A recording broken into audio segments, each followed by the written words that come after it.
Hi guys, it's Missy. Welcome to my channel. Today we're going to be talking about the 5 habits that you might have if you're a writer, or habits of the right life, as I like to call it, because it's the right life and I write. Do you get my pun? No? Yes? Cool. I've restarted this video like 7 times, and even though that's probably the crappiest beginning to it, we're gonna go from here. Okay, let's get into it.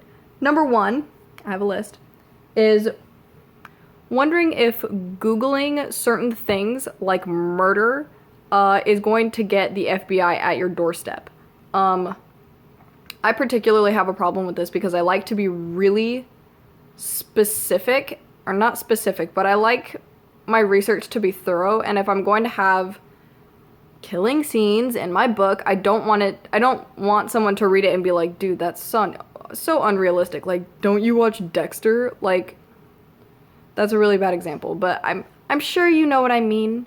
And sometimes a person just has to wonder, like, is this a little too, am I gonna look like a total psycho when I Google this? And I'm sorry to tell you that the answer is yes. You're a writer, you're a psycho, and that's just kind of how we are. And I mean, hey, welcome to the fam. So we're gonna move on. Number 2 is being addicted to weird drinks.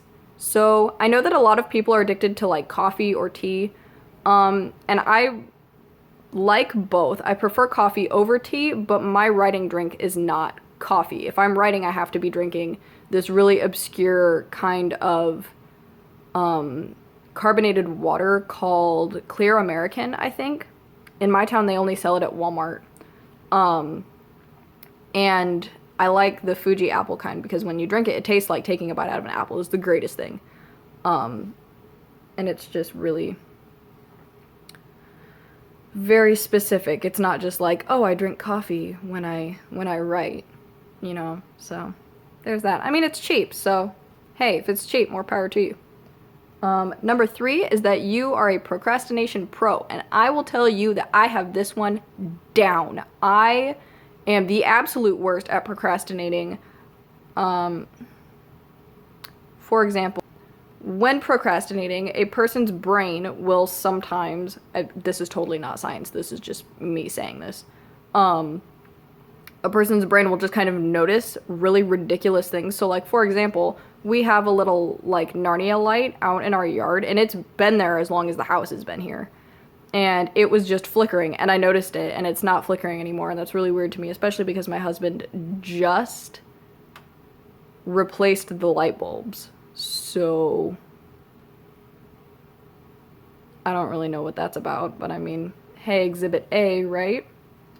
Number 4 is your story comes to life in the shower. So I know that a lot of people, myself included, before writing became my entire life instead of just a hobby, will stand in the shower and reenact arguments that they've had and like stuff that they wish they would have said, and like write out the whole script of how the conversation will go while they're in the shower. Okay, that's just me being paranoid. Don't mind me. I noticed that it was black in the hallway behind me, and I just had to check because I'm reading a creepy book right now. Anyway,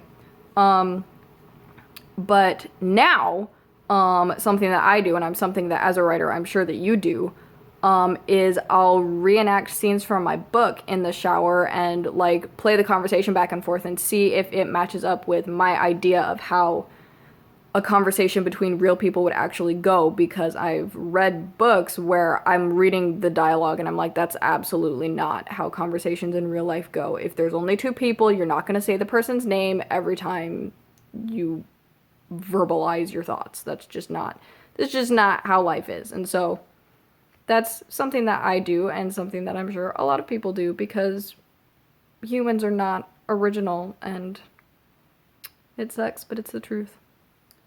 And number 5 is we have a lot of weird research books.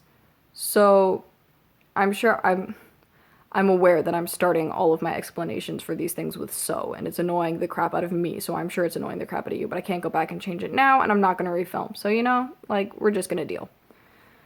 So, there we go. We all have our little batch of research books. I have a really small section on my bookshelf. I'll just get up and show you because my bookshelf is right behind me. And of course, what are my videos anymore without me walking around my house a little bit? So, my weirdest research book, I have like 5 right now in my little research section. And this isn't like for my book in particular. This is just books that I have where I'm like, hey, if I wanted to write a story pertaining to something with that would be a great book for research. And my weirdest one that I have is called Sasquatch, Legend Meets Science by Jeff Meldrum. And it's about Sasquatch because my husband's family is obsessed with Sasquatch. They're from the really rural area of the west side of Washington where Sasquatch is a thing and everybody's obsessed with Sasquatch and they fully believe that Sasquatch exists, and maybe he does, I'm not saying. So I have a book about Sasquatch. We also have a documentary that's super old and it has a bunch of, you know, like Sasquatch footage or whatever. Hey! Anyway, Sasquatch is a thing. I'm getting really distracted, so I'm going to end this video now, and I got everything done that I needed to anyway. I swear I'm gonna start getting more prepared for these videos. I'm just not good at it yet. My cat's being really naughty. I'm also going to make an outro soon. That's my next focus, is making an outro. I'm gonna try and edit this video. But if the version that you're watching right now is not edited at all, that means that my editing went very badly. And if the version that you're watching of this is edited, that means that, the editing went alright, or I got sick of it and I didn't want to do it anymore. So, I mean, whichever, it's cool. We all do these things, I'm sure. In lieu of that, that is the 5 things that writers do in their day-to-day lives that are really weird. And bye.